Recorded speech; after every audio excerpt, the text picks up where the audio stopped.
Here's how to unzip files or folders on your Mac. Now, if someone sent you a zipped file and you wanted to open it up to see what is inside of it, I'll show you how to do it. But first, hit the subscribe button down below.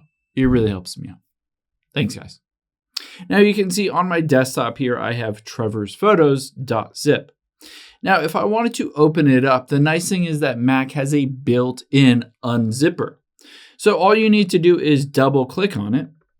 And you can see just like that, it unzips that file and it reveals the folder underneath or the files underneath.